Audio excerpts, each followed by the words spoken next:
অনেক অনেক আগের কথা, একবার পৃথিবীর দুই দল দেবতার মধ্যে একটা ভয়ঙ্কর যুদ্ধ হয়। যে দুই দল দেবতার কথা আমি বলছি, তাদের এক দলের নাম ছিল অলিম্পিয়ানস এবং আরেক দলের নাম ছিল টাইটানস। আপনারা হয়তো শুনেছেন বিভিন্ন সময়। এই ভয়ঙ্কর যুদ্ধে পুরা পৃথিবী কেঁপে উঠে, পুরা পৃথিবী একদম তছনছ হয়ে যায়, কারণ দেবতাদের যুদ্ধ, নর্মাল মানুষদের যুদ্ধ না। শেষ পর্যন্ত এই যুদ্ধে অলিম্পিয়ানরা জেতে এবং টাইটানরা হেরে যায়। যেহেতু অলিম্পিয়ানরা জেতে, টাইটানদেরকে কিছু শাস্তি দিতে হবে।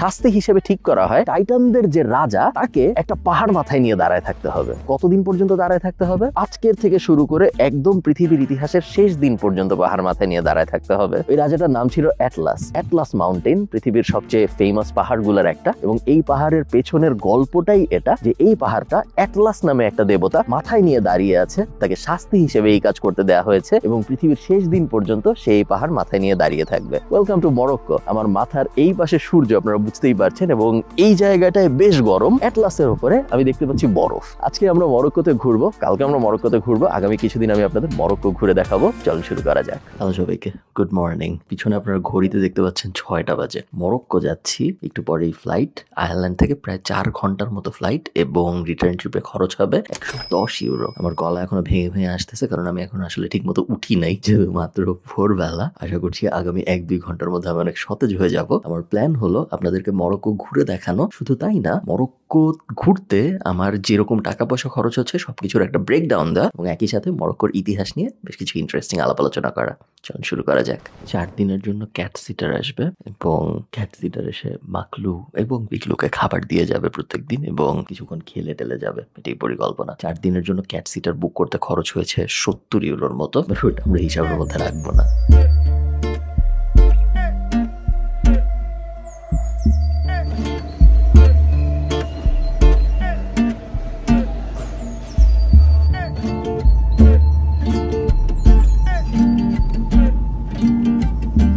ক্যাম্পের সামনে দাঁড়িয়ে আছি আমি। ক্যাম্প বলা হচ্ছে, এবং এখানে অনেকগুলা ক্যাম্প মিলায় একটা হোটেল বেসিক্যালি। ক্যাম্পের খরচ প্রত্যেক রাতে 106 ইউরো। আমার ওই পাশে খুব সুন্দর ভিউ, আমি আপনাদের একটু পরে দেখাবো। ভয়ঙ্কর গরম। আমরা একটু রুমটা চেক করি আগে। সো আমরা রুমে ঢুকলাম। রুমে ঢোকার পরে ফার্স্টেই এই পাশে দেখা যাচ্ছে বাথরুম। যদি একটু ভিতরে যে বাথরুম দেখি, স্ট্যান্ডার্ড স্টাফ। মরুভূমির ভিতরে কিভাবে বানিয়েছে আমি ঠিক শিওর না, সম্ভবত ভালো। আমি এখন ইউজ করিনি, আমি বলতে পারবো না। এই পাশে আছে শাওয়ার।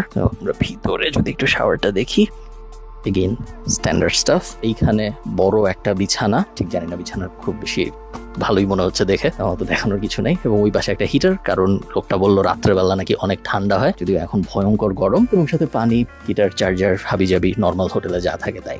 আপনার যদি পরিকল্পনা থাকে আপনি মরুভূমি দেখবেন, এবং এই কারণেই যদি আপনি মরক্কো এসে থাকেন, তাহলে আপনার ফার্স্ট প্রায়োরিটি হবে সাহারা।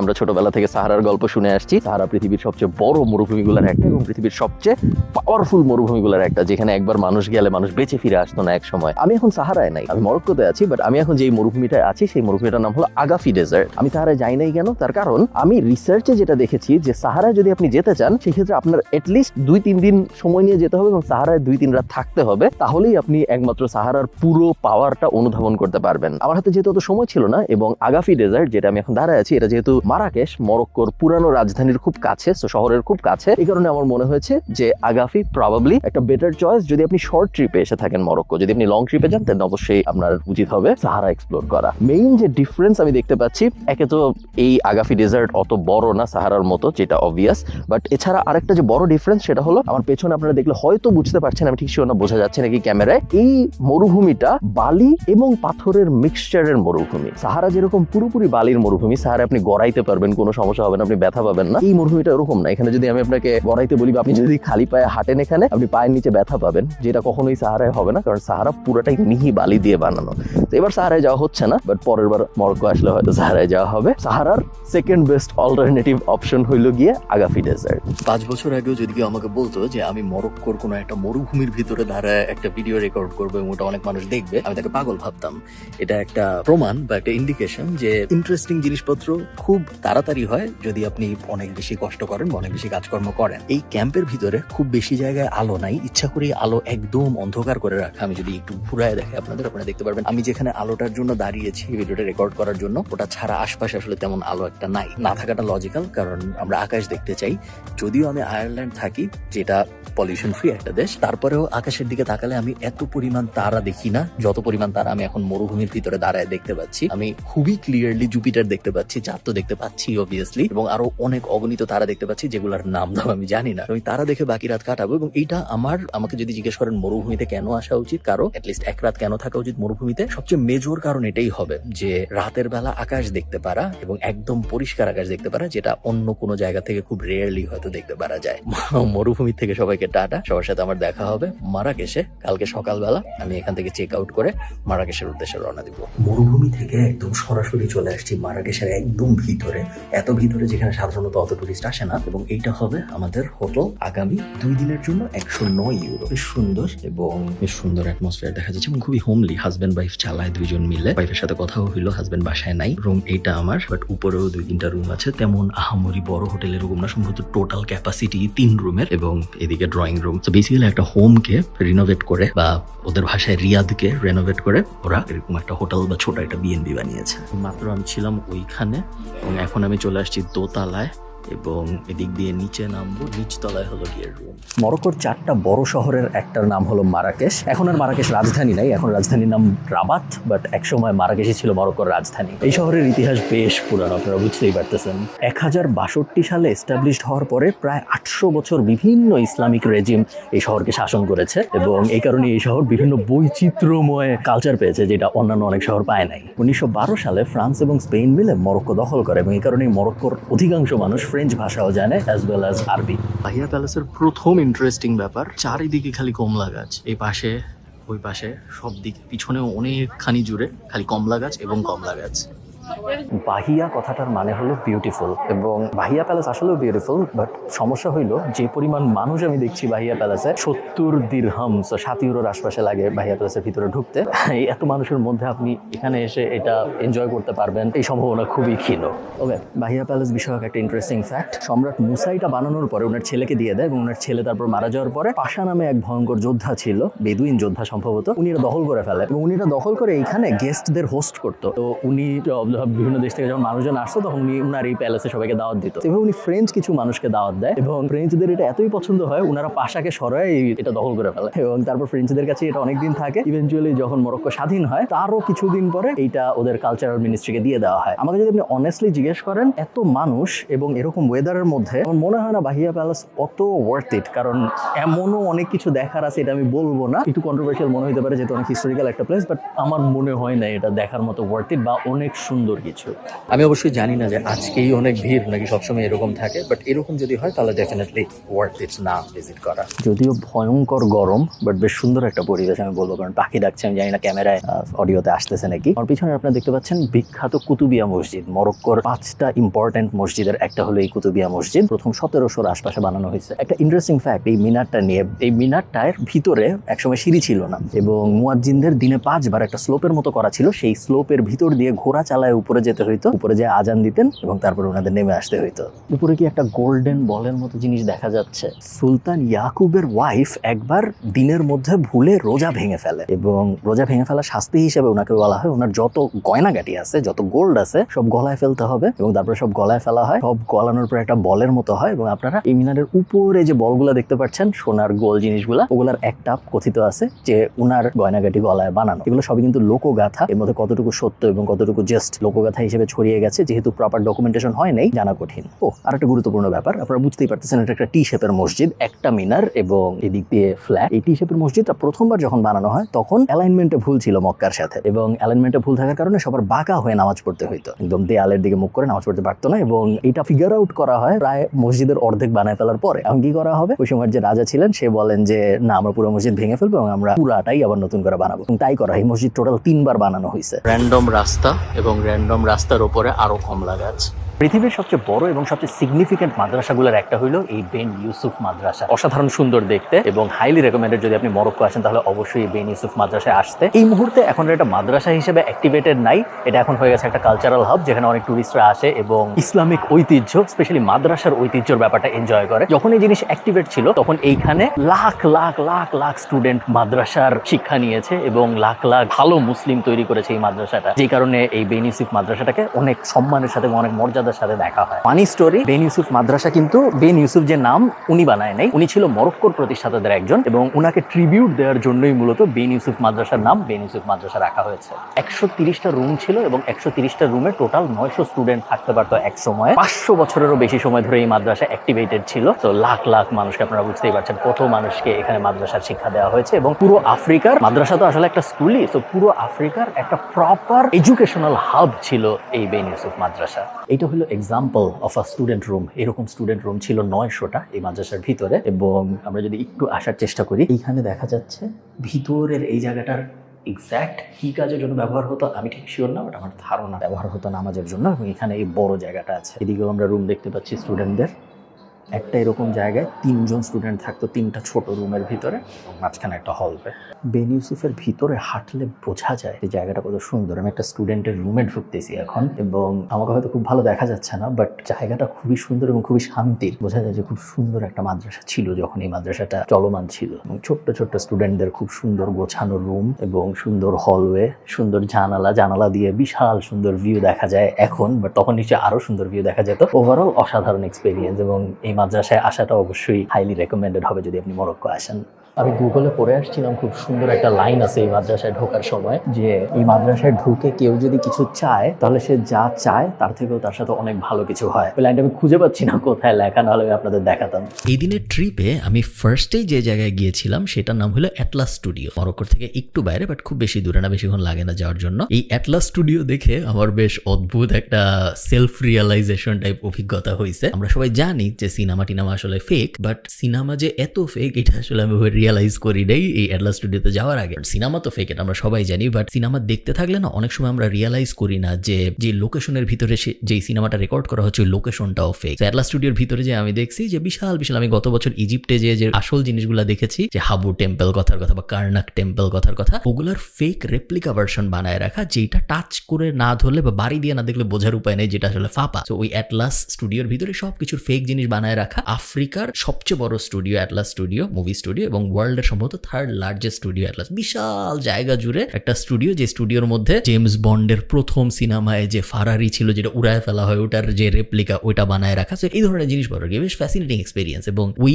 স্টুডিওর ঠিক পাশেই একটা ছোট্ট গ্রামের মতো আছে, বিশাল একটা অঞ্চল জুড়ে একের পর এক বাড়ি, এবং ওই বাড়ির সবাই নাকি বিভিন্ন মুভির, ওখানকার মেইন জীবিকা নির্বাহের উপায় হলো বিভিন্ন সিনেমার এক্সট্রা হিসেবে কাজ করে। তো যখনই আপনারা কোনো সিনেমায় দেখেন যে আফগানিস্তানের যুদ্ধ দেখানো হচ্ছে বা ইরানের যুদ্ধ দেখানো হচ্ছে বা এই ধরনের কোনো মিডল ইস্টার্ন বা আফ্রিকান কনফ্লিক্ট যখন দেখানো হয়, এগুলো তো আসলে আফগানিস্তানে যায় শুট করা সম্ভব না বা ইরানে যেয়ে শুটিং করা সম্ভব না, ওগুলো সবই আসলে শুটিং করা হয় মরক্কোতে। কারণ মরক্কো হইলো অনেকটা একই রকম দেখতে, এবং ওই জায়গাটা স্পেশালি এমনভাবেই বানিয়েছে ওরা যে দেখলে পুরো মনে হবে আপনার যে আপনি আফগানিস্তানের মধ্যে বসে আছেন বা আপনি ইরানের কোনো একটা প্রাদেশিক টাইপ জায়গার মধ্যে বসে আছেন। এই কারণে ওই জায়গার ভিতর দিয়ে আমি যখন হাঁটছি, জিনিসটা এত ফেক যে ইটস ফ্যাসিনেটিং। আপনাদের মনে থাকার কথা, আমার গত বছরের ইজিপ্টের ব্লগ যারা দেখেছেন তারা জানেন যে যখন আপনি কোনো ট্যুর নেন, স্পেশালি এইসব দেশে, যেসব দেশে একটু আনঅর্গানাইজড জিনিসপত্র, ইউরোপ আমেরিকার মতো একদম গোছানো না, সব জায়গায় একটু নেগোসিয়েশনের ব্যাপার থাকে, একটু দামাদামি করার ব্যাপার থাকে বা একটু ধুরন্দরপনার ব্যাপার থাকে। মরক্কোর ক্ষেত্রে ব্যাপারটা একদমই সেম। ইজিপ্টে যেরকম আমাদেরকে কয়েক জায়গায় নিয়ে যাওয়া হয়েছিল উইথ আ হোপ যে আমরা কিছু একটা কিনবো, মরক্কোতে এটা একবার করা হয়েছে। এই ট্যুরের ভিতরেই আমাদেরকে এক জায়গায় নিয়ে যাওয়া হয় যেখানে আর্গন অয়েল কিভাবে বানানো হয় এটা দেখাচ্ছে। কিভাবে বানানো হয় আর্গন অয়েল আমি জানি না, আপনারা চেনেন নাকি? আপনারা ওই মিমটা হয়তো দেখছেন যে গাছের উপরে একটা ছাগল বসে আছে, ছাগল কিছু একটা খাচ্ছে। মিমটা এখানে দেখানোর চেষ্টা করব। ছাগল যখন গাছের উপরে উঠে, গাছের উপরে ছাগল সাধারণত উঠে আর্গন ফলটা খাওয়ার জন্য, এবং আর্গন অয়েল থেকে শুরু করে আর্গনের কসমেটিক্স, এগুলো বেশ ফেমাস জিনিস, এবং আর্গন অয়েল উৎপাদনের মেইন মেইন জায়গাগুলোর একটা হলো মরক্কো। সো আমাদের এক জায়গায় নিয়ে যাওয়া হয় যেখানে অর্গান অয়েল কিভাবে প্রোডাকশন করা হয়, কিভাবে প্রডিউস করা হয়, ওগুলো নিয়ে বিশাল জ্ঞান দেওয়া হয় এবং তারপরে প্যাসিভলি নট লাইক ডিরেক্টলি বলতেছে যে আপনাদের এটা কিনতে হবে, বাট এত খাওয়াইছে, এত চাটা দিছে যে ইউ ফিল ব্যাড যদি আপনি কিছু না কিনেন। ওরকম একটা অ্যাটমসফিয়ারের ভিতরে আপনাকে ঠেলে দেওয়া হয় যেন আপনি কিছু কিনেই বের হন, যেটা ট্যুরে বলা হয় না কিন্তু কখনো। যখন আপনি ট্যুর অর্ডার দিবেন, আপনি ট্রিপ অ্যাডভাইজার থেকে নেন বা Booking.com থেকে নেন, যেখান থেকে আপনি ট্যুর অর্ডার দিবেন, কোনো বলা হয় না, আইটিনারির মধ্যে এই ব্যাপারটা থাকে না। এগুলো সাইড দিয়ে ঢুকানো হয় কারণ এইখানের সেলস থেকে ওই ট্যুরের যারা অর্গানাইজার তারা আসলে কমিশন পায়। সো বেশ কুল একটা সাইড কোয়েস্ট। আমি যেহেতু ইজিপ্টে অলরেডি এক্সপিরিয়েন্স করেছিলাম, আমার তেমন আমি অবাক হইনি, শকড হইনি, মোটামুটি এক্সপেক্ট করছিলাম, বাট অনেকের জন্য হয়তো অনেক শকিং এই ব্যাপারটা হবে। আমার বেশিরভাগ ট্রিপে আমার সবচেয়ে বাজে যে ব্যাপারটা লাগে সেটা হলো অনেক সকালবেলা উঠতে হয়। আজকেও সেরকম সকাল 6টার দিকে উঠতে হয়েছে এবং এখন আমি হেঁটে হেঁটে যাচ্ছি আমার পিক আপ পয়েন্টে, কারণ একটা ডে ট্রিপ নিয়েছি 30 ইউরোর মতো, যেটা আমাকে নিয়ে যাবে আইত বেন হাদ্দু এই জায়গাটায়। ওই জায়গায় যাওয়ার জন্য যেহেতু 7টার সময় পিক আপ করবে, এই কারণে আমার উঠতে হয়েছে 6টার আশপাশে। হোটেলের মানুষটা খুব ভালো ছিল, ভোরবেলা লাঞ্চ টাঞ্চের ব্যবস্থা করছে, খুবই হোমলি। বের হয়ে আসার সময় বলতেছিল কিছু ফল টল নিয়ে যাইতে। বেশ ভালো, দেখা যাক ট্রিপ কেমন যায়।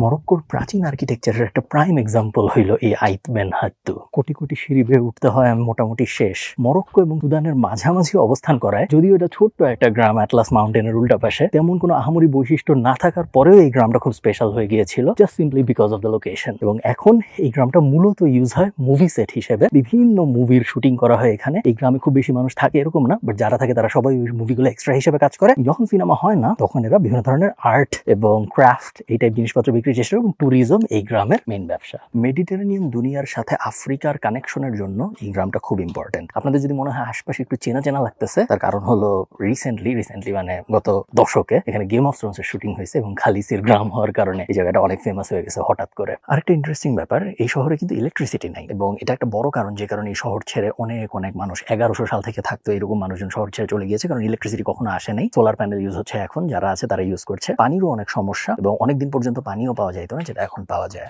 ওকে, মরক্কোর ট্রিপ দেখানো শেষ আমার আপনাদের। এরপরে আমি ওখান থেকে চলে গিয়েছিলাম ইসাওয়ারা, যেটা হলো মরক্কোর পোর্ট সিটি। আটলান্টিকের সাগরের ঠিক পারের যে শহর, সেই শহরের নাম হলো ইসাওয়ারা।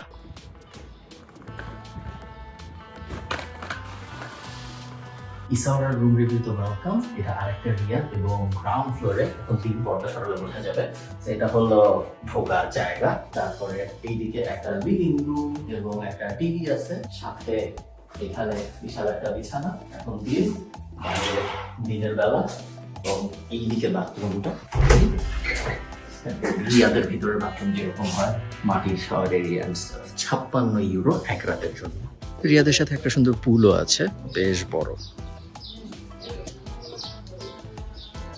আমাকে কি দেখতে একটু অন্যরকম লাগতেছে? বাংলাদেশ, আয়ারল্যান্ড, ইজিপ্টের পরে আমি মরক্কো থেকে চুল কাটলাম। মাত্র 70 দিরহাম লাগছে, 7 ইউরোর আশপাশে লাগছে চুল কাটতে, যেটা আয়ারল্যান্ডে 20 লাগতো। সো অনেক টাকা বাঁচলো আমার। চুল কাটাও বেশ ভালো হয়েছে। এখানকার মদিনায় চুল কাটলাম আমি মাত্র।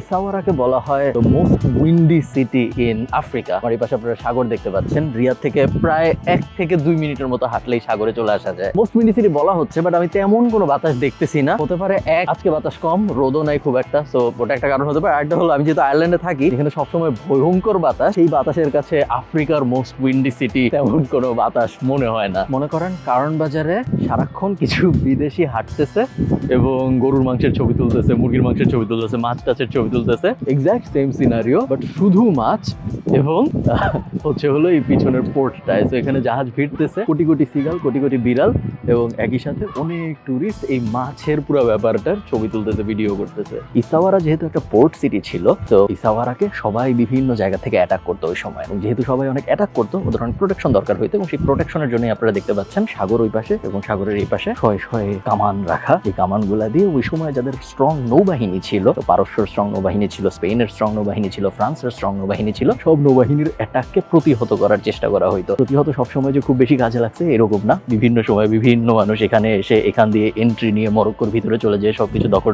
করে ফেলছে। আরেকটা ইন্টারেস্টিং ব্যাপার এই জায়গার, সেটা হলো পারস্যতে এক সময় অনেক বেশি পার্পল কালার ইউজ করা হইতো এবং এই পার্পল কালার প্রোডাকশনের জন্য ওদের একটা ডেডিকেটেড জায়গা দরকার ছিল যেখানে পুরো পার্পল কালারের প্রোডাকশন হবে। সেই জায়গা ছিল ইসাওয়ারা। ইসাওয়ারা এক সময় পৃথিবীতে একমাত্র জায়গা ছিল যেখানে পার্পল কালার প্রোডাকশন করা হইতো। এই এই ছিল মরক্কো ট্যুর। বেশ ইন্টারেস্টিং একটা ট্যুর ছিল এবং আমি টু বি অনেস্ট যত জায়গায় গিয়েছি ঘুরতে, হইতে পারে আমার জ্ঞানের স্বল্পতার জন্য, হতে পারে আমি আসলে ট্রুলি এক্সপিরিয়েন্স করতে পারি নাই এই জন্য, বাট আমি যত জায়গায় গিয়েছি এখন পর্যন্ত আমার জীবনে, মরক্কো আমার কাছে সব জায়গার মধ্যে একটু আন্ডারওয়েলমিং লাগছে এবং আমি আসলে বুঝে উঠতে পারি নাই যে কেন এত টুরিস্ট মরক্কোতে আসতেছে। হয়তো যদি আমি সাহারায় যেতে পারতাম তাহলে আমার এক্সপিরিয়েন্স অন্যরকম হইতো, বাট আমি যতটুকু দেখছি ওইটার ভিত্তিতে আমি আসলে বলতেছি। আমি মারাকেশ দেখেছি, আমি আগাফি ডেজার্ট দেখেছি, আমি ইসাওয়ারা দেখেছি। এই সব কিছু দেখে আমার যেটা মনে হয়েছে যে যদি আপনি আমার মতো কেউ হন যার অনেক বেশি ইতিহাসে আগ্রহ এবং যে ওয়েদার অত কেয়ার করে না, কারণ আমার যেটা মনে হয়েছে মরক্কোতে তারাই যাচ্ছে ইউরোপ থেকে অনেক বেশি যারা একটা গরম ওয়েদার চাচ্ছে, যেহেতু ইউরোপের বেশিরভাগ জায়গায় আসলে ওয়েদার অত ভালো না। মরক্কো ইউরোপের খুব কাছে কিন্তু পড়েছে আবার আফ্রিকার মধ্যে, আপনারা যদি ম্যাপে দেখেন আপনারা দেখতে পারবেন। এই কারণে আমার ধারণা বেশিরভাগ পোর্শন অফ টুরিস্ট মরক্কোতে এই জন্যই যায়, ওয়েদার ভালো, অনেক সস্তা, একটা কোনো কিছু চিন্তা ভাবনা না করে কোনো এক জায়গায় যেয়ে বসে বা শুয়ে থাকা যাবে 7 দিন, একটা ব্রেইন রিস্টার্ট হবে। ওই মেন্টালিটি থেকে বেশি টুরিস্ট যায় বলে আমার মনে হয়, কারণ অনেক কিছু দেখার আছে এরকম, এটা আমার মনে হয় না। এখন হইতে পারে আমি রং, আমি হয়তো খুব ভালো মতো এক্সপিরিয়েন্স করতে পারিনি। এই জন্য আপনাদের যাদের অন্যরকম এক্সপিরিয়েন্স আমাকে অবশ্যই কমেন্টে জানাবেন। আমি জানি না ভিডিওটা কেমন লাগলো, যদি ভালো লেগে থাকে এবং আপনারা যদি চান আমি আরো ট্রাভেল ব্লগ টাইপ জিনিসপত্র করি, এগেইন আমাকে কমেন্টে জানাবেন। যদি দেশের নামও বলে দেন আমি চেষ্টা করবো ওই দেশে যাওয়ার। ভালো থাকেন, সবার সাথে আমার দেখা হবে পরের কোনো একটা ভিডিওতে। টাটা।